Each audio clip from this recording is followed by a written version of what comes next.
Hello. All right. Today we are going to be working with one of the 5 contractual psalms.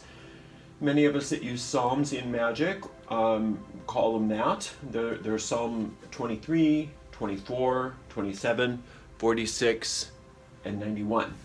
And those are the psalms that if we pray at least one of those every single day, we tend to build up an immunity to problems.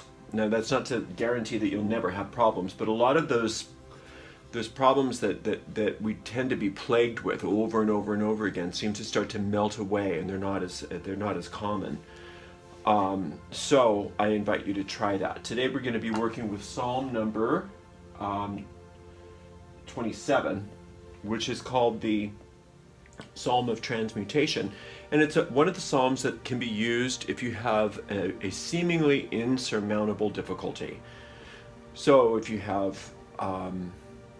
debts that there's no way you can pay them, a disease that there's no known cure for, whatever. I mean, whatever it seems like it's impossible. Don't think of it as impossible. Instead, let's turn to the Psalms and see what we can do. All right, now you don't have to use talismans, you don't have to use perfumes, and you don't have to use candles. You may if you'd like to. Now, a lot of what I do may appear to be hoodoo, but I have absolutely zero training in hoodoo, so I do not profess to be a hoodoo practitioner by any stretch of the imagination. So please don't get the wrong idea. This is definitely a very simplified version of Western magic. That's it. It's very simplified, and I say simple is best. I get the best results with simple, and the people that I help out seem to get the best results if we keep it really, really simple. So again, if all you want to do is read the Psalms, that's plenty. But if you're going to use this talisman technique, you start out by drawing a circle, leaving the top of it open. And I'm using an orange pencil today just because we happen to be on Sunday. And so on Sunday we call upon the Archangel Michael, the way I do it. And again, you don't have to call on angels, you don't have to use the planets, you don't have to do any of that stuff. You may if you'd like to. Okay? So you start out, if you're going to use this talisman, by signing your name. Everything's inside the circle, except for we will use some other symbols on the outside. All right, and then you're just going to use single words to represent what you want. Now think of it always in terms of light dispelling darkness. So if the problem is darkness, what kind of light, what manifestation of light will be the thing that dispels that darkness? Well, it should always include something like peace or serenity. So you want peace with this situation, because if you are at peace with a situation, chances are it's not just that you're going to be able to tolerate it, because that's not very peaceful. Chances are the situation will clear up, right? So you want to start off with some sort of thing like peace or serenity. So I'm just going to call it peace. So that's one word. And then I always use a hyphen or a dash, and so I can join these words together. So if you had a financial issue, you might want to have like maybe it's a debt. Maybe there's a debt. So freedom would be a great one to put in here. Freedom. And you might want to, or if a disease, freedom from disease, freedom from debt, freedom from all those things. We're not going to name the words disease or debt though. So if it was a financial thing, you might want to put in prosperity or abundance or wealth. You might want to put in health if it's a disease. You might want to put in understanding if it's an argument, or resolution maybe, if it's a lawsuit, whatever. So get maybe 3 words, usually an odd number of words if you want motion. If you want to stagnate, if you want something to stay put, then it's an even number of words, but rarely are we doing magic because we want everything to remain. Usually we want to solve a problem. So I'm just gonna, okay? And then once you're done writing your words, then you're just gonna close the circle. I'm just going to close that circle up so that there's no opening. It doesn't have to be perfect. And then I put the symbols of the planet around the corners of the talisman that I'm working with. So today that's this, excuse me, oh, I've got allergies so bad. The symbol of the sun, I should probably do one for allergies. I didn't think about that. Too late. All right, so I use perfumes, and I always start with a base of verbena, which in a lot of the magic communities is called Van Van. It's just a commercial verbena perfume. I put a couple sprays on there. And then since I'm working today specifically with Mikael and the sun, I like to use the orange blossom perfume for that. I guess it would be nice if I actually got it on the talisman. It smells awfully pretty. All right. And then I just am using a white candle. Sometimes I'll use a colored candle, but it's just simple. So I just put it on there and I light it, because what's important is not so much all this stuff, although it is fun and it does help focus our mind. But what's important is the reading of the psalm. So I should have got my glasses, but I didn't. I think I can do it. So let's read the psalm out loud first, and then we'll go through the psalm, because that's one of the more important parts of doing this kind of work. So we want to read the psalm, but we also want the thoughts of the psalm to sink into our deep mind. That's the magic, because the psalm, the messages of the psalms are so well composed. They are tried and true operations, and when we let those words and the inner meanings of those words sink deeply into our deep minds, they shine away the darkness and our situations clear up spontaneously. And you should probably, if you've got a big problem, read the psalm every day, at least once a day. 3 times a day is great, morning, noon, and night. And meditate with it and keep it up. And you should see movement no longer than 2 weeks. It should start cleaning up. You should see definite movement in the right direction, if not a complete transformation. If not, then you're probably wasting a lot of your time between the psalms worrying about your problem. You need to keep your mind stayed on God, meaning good, meaning spirit, meaning the source of all life. All right, here we go. Psalm 27. The Lord is my light and my salvation. Whom shall I fear? The Lord is the strength of my life. Of whom shall I be afraid? When the wicked, even mine enemies and my foes, came upon me to eat up my flesh, they stumbled and fell. Though an host should encamp against me, my heart shall not fear.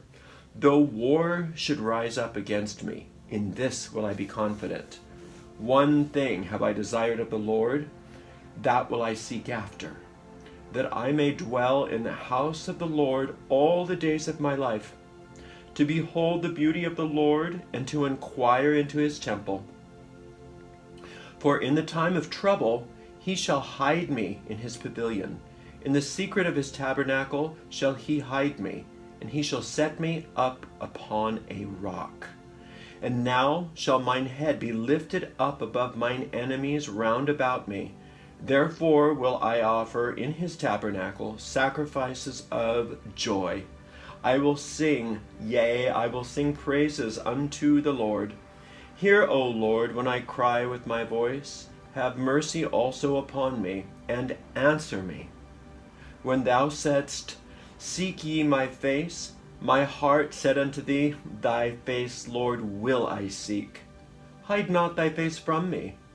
Put not thy servant away in anger. Thou hast been my helper. Leave me not, neither forsake me, O God of my salvation. When my father and my mother forsake me, then the Lord will take me up. Teach me thy way, O Lord, and lead me on a plain path because of mine enemies.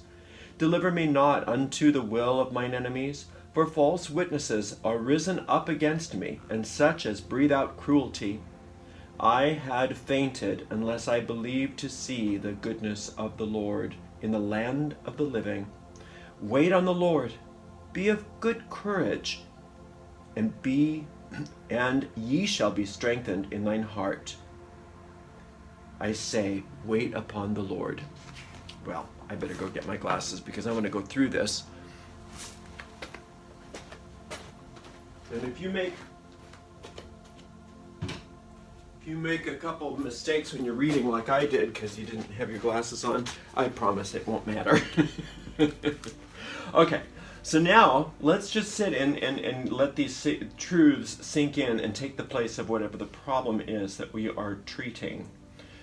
Okay, the Lord is my light and my salvation. Okay, the light again is what is going to dispel the darkness.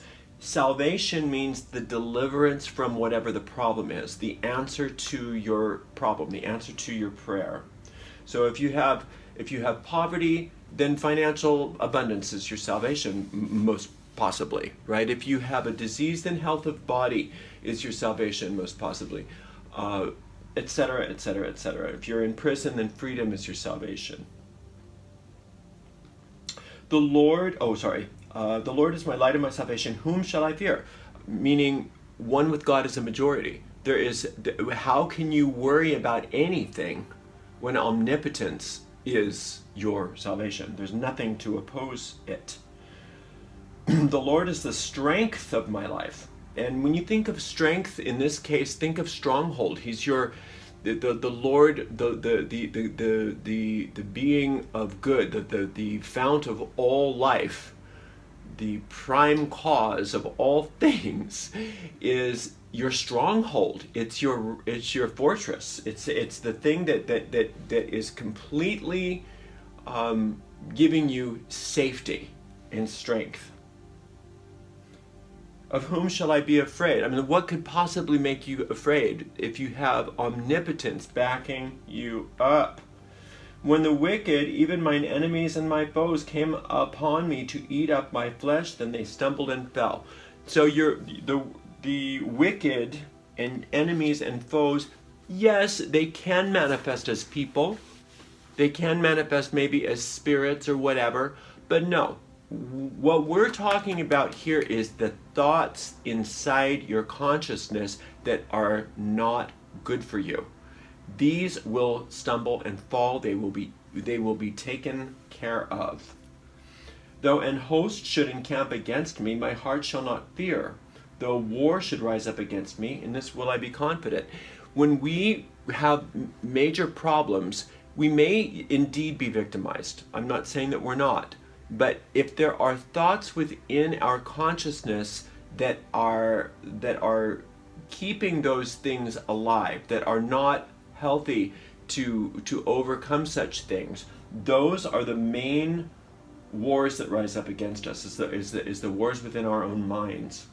Now the psalm will take care of both, but taking care of what's on the inside is the most important thing, because that tends to take care of the outside.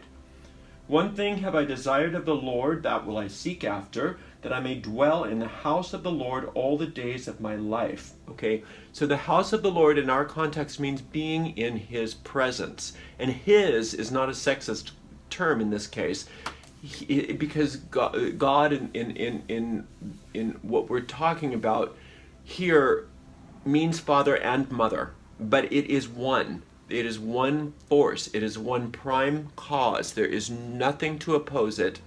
There are not two powers. There are not three powers. There are not seven powers. There is one power. And we can talk about the metaphysical and theological implications of that at another time. But think of that right now, is that there is one. And this is the Lord. Think of the Lord not as a person. It's not an anthropomorphic deity. It's a law, but it's also a personal presence of love, pure life. It's the principle of life. It's that which keeps you breathing. It's that which keeps your heart beating. It's that which keeps the planet spinning. All right. To behold the beauty of the Lord and to inquire in his temple. His temple is within you. The temple of the Lord is within you. For in the time of trouble he shall hide me in his pavilion. In the secret of his tabernacle shall he hide me. He shall hide me upon a rock. Meaning, you are completely invisible and impervious to any trouble because God is making you invisible to it. And now shall mine head be lifted above mine enemies round about me. Therefore will I offer in his tab. Oh, well, let's do that one first. Oh, I missed one. I'm sorry. For in the time of trouble he shall hide me. Okay. In the secret of his tabernacle shall he hide me. He shall set me high upon a rock. Now, a rock in this case is something substantial. It's not going to fall beneath you. It's not going to crumble. It is sure safety, high above your enemies that are round about you. So the enemies inside your mind and the enemies that have manifested in your physical universe are maybe round about you, but you are being lifted up high above them to where they can't touch you, and they're no longer a problem for you.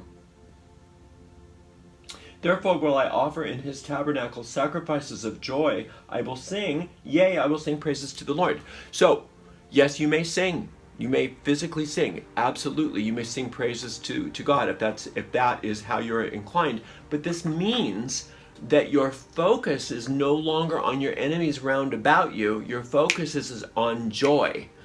Sacrifices of joy, meaning that you're going to do and think and say things that bring joy, that contribute to joy, not dwelling on the problem, knowing that the problem is being taken care of, knowing that you are being lifted above it. You must keep your mind stayed on God. Hear, O Lord, when I cry with my voice. Have mercy also upon me and answer me. Yep, so you're calling out loud with your voice, and your inner voice as well, to the power of perfect love, perfect all life, infinite intelligence, infinite substance, omnipotence, omniscience, omnipresence. Nothing can oppose it, right? You're calling out and asking for mercy and asking for it to answer you. So you're being very direct. When thou saidst, seek my face, my heart said unto thee, thy face, Lord, will I seek. So God is calling unto you, and it's also letting us know that the tendency, the nature of God, infinite intelligence, is to respond. It's responsiveness. So it will respond to you, and you will respond back to it. And that is when the magic happens. Hide not thy face far from me. Put not thy servant away in anger. Okay? So hide not thy face from me. The face of God, meaning that which you look upon God's face. And when you look upon God's face, you see perfection. You see good. Because God is the source of all good. That means that when you look about you, no matter what you think you see with your eyes, you do not let appearances deceive you. You see through those appearances and see the face of God, meaning that you claim the good within each and every situation. You must claim good within each and every situation in order for it to be transformed before you. Put not thy servant away in anger. Okay? So, God is not an angry God.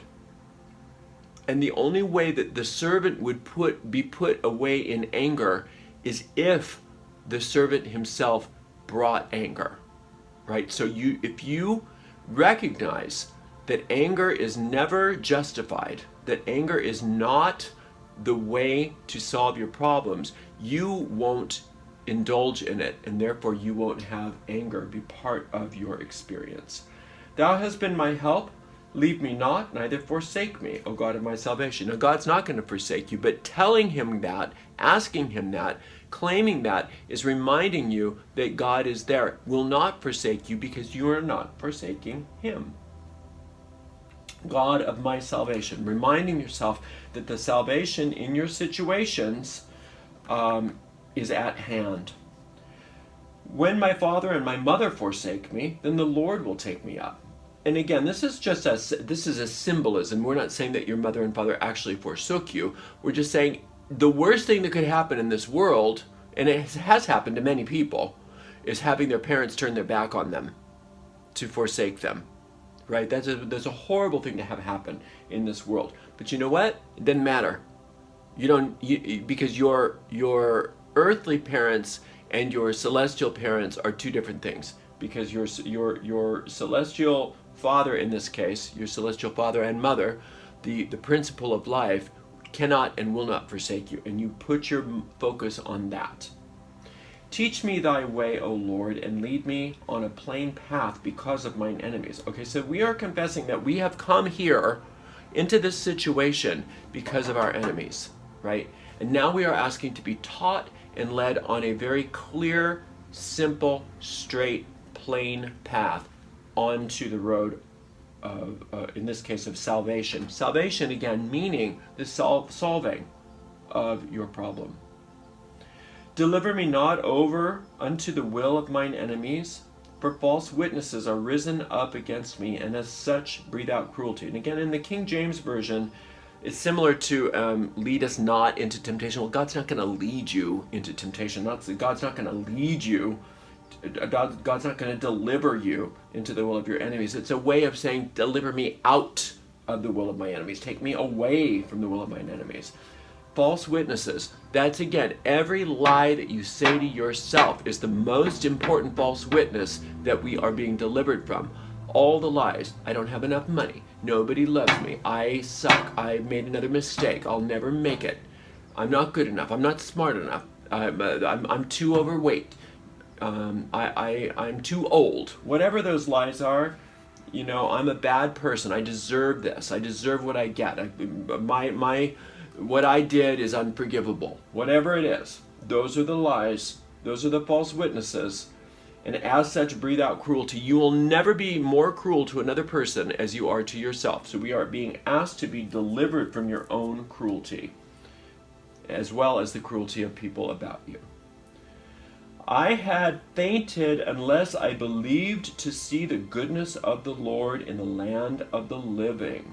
Okay? So, unless you believe that you can see the goodness of the Lord, you'd rather see nothing. And that's a good thing. Wait on the Lord. Be of good courage, and he shall strengthen thine heart. Wait, I say, upon the Lord. Know it's happening. Don't worry about it. Think about the fact that it's coming.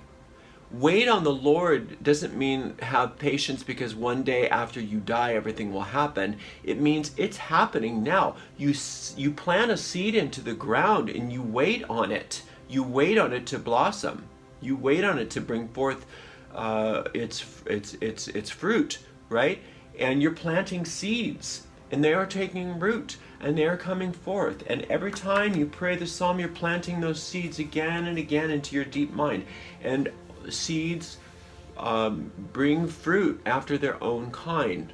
An acorn brings an oak, right? An orange seed brings an orange tree. So these seeds that you're planting are seeds of transmutation and the solving of your problem. So meditate on those things. Make sure you come back to this every single day. If you're having something that seems insurmountable, then you may need to do this 3 times a day. You want to get to the point where your mind is focused only on the good. And that's what this is all about. All right, so if you're using a candle, I recommend that you let it burn down and out by itself. If you have to leave, you can snuff it and then relight it when you enter again.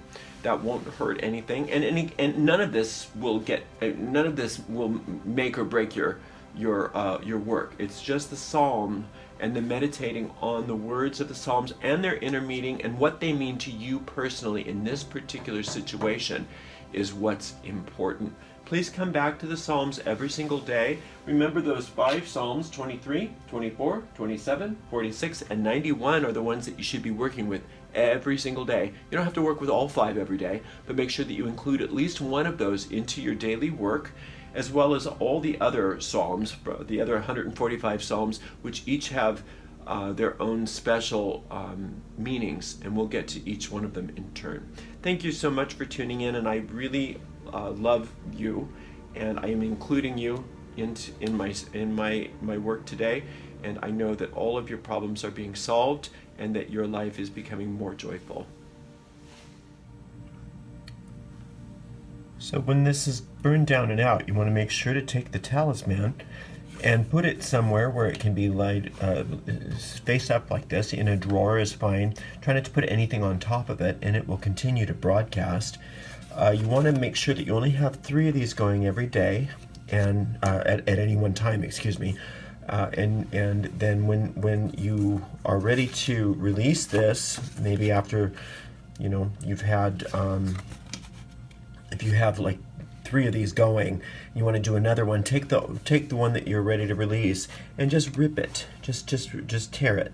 You can tear it in half, you can tear it in little pieces, but when you do it, just notice that the energy is being released into your energy body. So just take a moment, and when you're tearing it, to just feel that release into your aura, and you'll feel that the operation is complete.